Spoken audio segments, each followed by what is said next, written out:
An aging Hollywood starlet decides to undergo a secret experimental anti-aging procedure. However, the side effect is a younger, brattier version of herself, proving the beauty really is on the inside.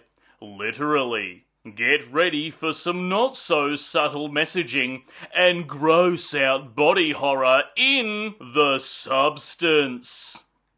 Hello there, you loose units, and welcome back to another episode of Spicy Boy Reviews. I'm, of course, your host, Andrew Iles. That's right, The Substance, directed by Coralie Fargiet, known for directing the horror thriller Revenge and one episode of The Sandman. We meet Elizabeth Sparkle, an aging TV aerobics instructor. Somewhere, Jane Fonda's ears are burning. Elizabeth has just turned 50, and slimy, sexist, misogynistic producer by the name of Harvey, as subtle as a sledgehammer movie, has pulled the plug on Elizabeth's show, feeling that she's aged out. Because apparently cougars are not native to Los Angeles. This is an absolute kick in the vag, and its follow-up as Elizabeth secretly hears Harvey discussing on the phone that they need to recast with someone younger, someone hotter and sexier to up the ratings. On her way home, Elizabeth is in a horrible car accident. And after being inspected by the doctor, she is invited to try out this secret underground black market anti-aging procedure called The Substance. Curiosity gets the better of her, and she takes the bait. She is informed that after injecting the substance, she will give birth to a younger, sexier, prettier version of herself. However, they are one in the same person apparently, as they both share the same consciousness. However, of course, there are some rules to this fuckery. To keep this process in check and working properly, Elizabeth is informed that she must have 1 week on as her younger, prettier self, and 1 week as her older self, switching between the two. Step outside these parameters, and there will be irreversible, icky consequences, given there will be some gross side effects that will give trauma a run for its money. So Lizzie decides to give it a red-hot go and take the substance. And voila, lo and behold, she gives birth to a younger version of herself called Sue, and she births her out of her back. And yes, it is as gross as it sounds. And wouldn't you know it, Sue is then recast as Elizabeth's replacement on TV, and she becomes an overnight success. Everything is absolutely perfect after this. Sue absolutely plays by the rules, and her and Elizabeth go off into the sunset and live happily ever after. Psych! Of course, fame and attention goes all the way to Sue's head, and she starts blurring the lines with the rules set in place, which can only go well. Then tension starts to build between Elizabeth and Sue, fighting for who gets what time, along with some absolute detrimental consequences. This film is a vibrantly coloured, over-the-top body horror. It's clearly an exploration into beauty standards, and how one's own self-conscious and insecurities can be their undoing. Also, the need and lust for attention from absolute strangers ain't gonna fill that void that was always there. Therapy or fame? You decide. However, you better be wearing a helmet with how heavy-handed this movie is with its messaging. As subtle as a sledgehammer movie. The film gets more and more gross-out body horror as it goes on. And then in the last 20 minutes, it goes full batshit crazy, gore effects creature body horror in the vein of Basket Case, The Fly 2, and the Room of Ripley's scene from Alien Resurrection.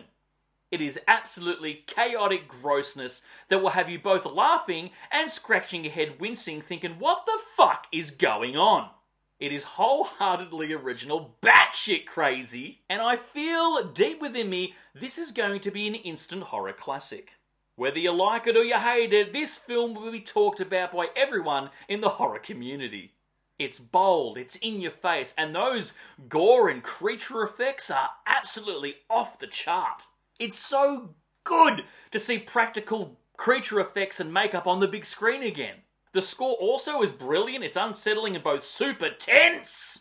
And as aforementioned, everything is so over the top, including most of the supporting characters, and everything has, a taste of psychedelic to it. I was absolutely engaged in this film the whole time. The film feels like it's shot as a 2 hour and 20 minute music video, but honestly, I was never bored. It almost feels like a modern take on a fable or a cautionary tale, almost like a fucked up fairy tale, something written by the Grimm brothers. And the look and feel of the film, if I had to pigeonhole it, I say it's a bit of a mix of Neon Demon, Infinity Pool, with a sprinkle of 2001: A Space Odyssey. I think this film is batshit crazy awesomeness. Some of the best, grossest horror that I've seen this year. However, as aforementioned, it is pretty on the nose with its messaging, and less than subtle. It's super obvious with its messaging about beauty standards in Hollywood. I will specify Hollywood because it is an evil place that's not of this world. It's so far removed from the everyday Joe or working class. It's an absolute cesspool of terrible, self-absorbed, broken people who constantly virtue signal to the rest of the world, also while injecting themselves with God knows what and drinking baby's blood. I mean, only in Hollywood now would Demi Moore be considered over the hill and washed up. I mean, go to any other town, anywhere in the world, and there will be an array of sword necks from people quickly whipping around to capture a glimpse of Demi Moore, even at 61 years old. You go, girl. Speaking of, Demi Moore is absolutely phenomenal in this movie. She goes all out with this role and literally bearing all. Along with delivering a great, awesome performance, both naked and under heavy prosthetic makeup, she also delivers truthful, really, honestly, heartbreaking moments. If Demi Moore is not nominated for an Academy Award for this role, this film, it is a crime against acting and cinema. And of course, Dennis Quaid is devilishly gross and evil in this role. He kicks it out of the park. Also, Margaret Qualley is very good and believable as an egotistical antagonist. I didn't know much about her going into this film, but yeah, she was awesome. I very much recommend this film if you're a horror gore fan. Because I'm going to say, ye be warned. If you're into David Cronenberg style body gross out horror and trauma cinema, this movie is wholeheartedly for you. Anyway guys, I do recommend it if you're into gross out body horror. But anyway guys, that's my cheeky little review. Write down below if you've seen The Substance. What is your thoughts on it if you have? But more importantly, what is your favourite body horror film? And of course, if you made it this far into the episode, please give me a thumbs up because your love and support keeps me going, because I just love movies and I assume you do as well. And of course, don't forget to hit that subscribe icon because I give it an episode weekly. And I'll see you back here next week for the next review, but until then, stay spooky, kids.